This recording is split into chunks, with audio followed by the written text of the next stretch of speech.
হাসপাতালের বাইরে ছিল, একজন মানুষকেও একবার দেখা করার সুযোগ দেয় নাই। তার কি পেটে ব্যথা, মাথায় ব্যথা, পায়ে ব্যথা, বুকে ব্যথা, কি ব্যথা এটা জানার সুযোগ তোমাদের হয় নাই। কি অপরাধ ছিল, কি অপরাধ ছিল 13 বছর বন্দী রাখলে? প্রতিবার দেখা করতে যাওয়ার পরে 2 ঘন্টা করে বাসায় রাখতো। করোনার 2টা বছর একটা কথা বলার সুযোগ দেয় নাই, দেখা করার সুযোগ দেয় নাই। কিন্তু তারপরও যখন দেখা হয়েছে, কথা হয়েছে, জিজ্ঞেস করতাম কেমন আছে, সাথে সাথে বলতেন আলহামদুলিল্লাহ, আল্লাহ অনেক ভালো রেখেছে। আমাদের সাথে দোয়া করতেন।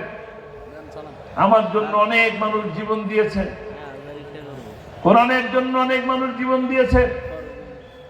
আল্লাহ যদি আমাকে কবুল করো, একই জান্নাতে আমাদের সকলকে স্থান দিয়ে দিও।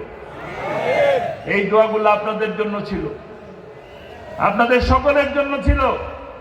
তিনি দোয়া করতেন, শহীদি মৃত্যুর জন্য দোয়া করতেন। হাসপাতালে নিয়ে তাকে হত্যা করা হয়েছে, হাসপাতালে তাকে ইনজেকশন পুশ করার মাধ্যমে হত্যা করা হয়েছে। বীর চট্টলার ভাইরা, আপনারা কি সাইদি হত্যার প্রতিশোধ দিতে চান?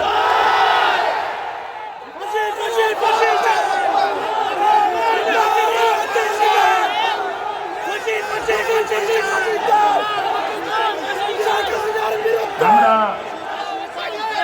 আল্লামা সাইদি হত্যা প্রতিশোধ দেব ইনশাআল্লাহ। তিনি মাহফিলের শেষে এই মঞ্চে বসেই দোয়া করতেন, কোরআনের রাজ প্রতিষ্ঠা হয়েছে, এই দৃশ্য দেখে যেন আমার মৃত্যু হয়। কোরআনের রাজ প্রতিষ্ঠার জন্য 50টি বছর বাংলাদেশের প্রতিটি আনাচে কানাচে কোরআনের দাওয়াত দিয়েছেন।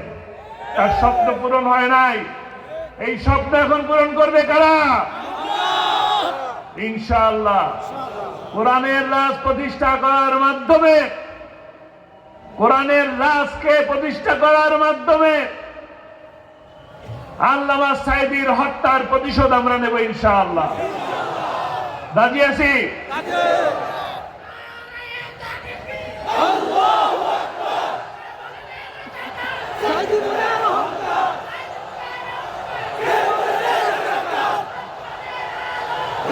শহীদের রক্ত, কোন শহীদের রক্ত বৃথা যেতে দেব না ইনশাআল্লাহ।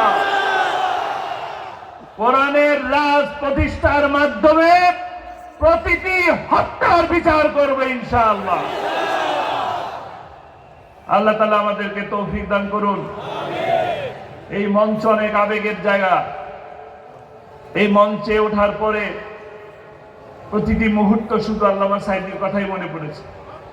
এইখানে আসার মুহূর্তে প্রতিটি রাস্তার ভিড়ে ভিড়ে, সিগনালে সিগনালে তার কথা মনে পড়ছিল। কোন জায়গা যাব? এই জায়গায় আমার বসার কথা নয়, এখান থেকে আমার কথা বলার কথা নয়, এখানে এখানে আল্লামা সাইদির থাকার কথা।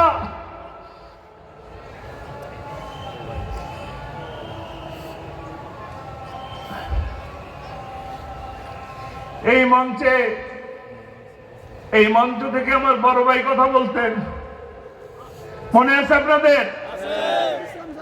মাওলানা রফিক বিন সাইদি কোর্টের মধ্যে তার আব্বার বিরুদ্ধে মিথ্যা সাক্ষী সহ্য করতে না পারে কোর্টের মধ্যে হার্ট অ্যাটাক করে মারা গেছে। জানতেও দেওয়া হয়নি আব্বাকে। পরের দিন জানিয়েছেন, পরের দিন বিকালবেলা জানিয়েছেন। কি আশ্চর্য! তারপরও কোর্ট চালিয়েছে এই মিথ্যাবাদীরা।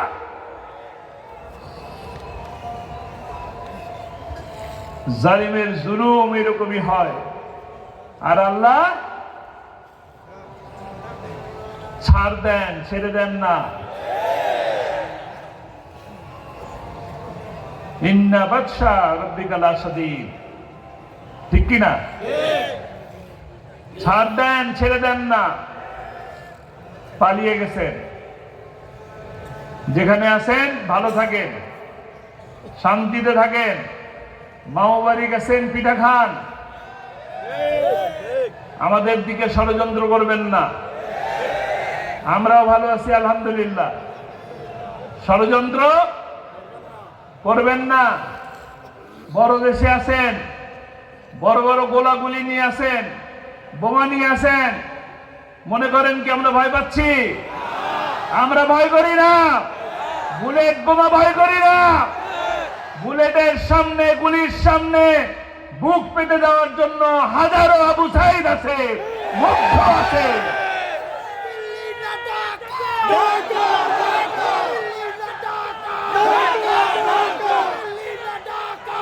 ইনশাআল্লাহ সময় আসছে, এই দিনই দিন নয়, আমরা কাঙ্ক্ষিত বিজয়ের কাছে যাব ইনশাআল্লাহ। কোরআনের রাজ প্রতিষ্ঠা করে ছাড়বে ইনশাআল্লাহ। কোরআনের রাজ, আল্লামা সাঈদীর স্বপ্ন, সেই ইনসাফ ভিত্তিক একটি কল্যাণমুখী সমাজ, কল্যাণমুখী একটি রাষ্ট্র প্রতিষ্ঠার মাধ্যমেই আমরা এখান থেকে বিদায় নেব ইনশাআল্লাহ।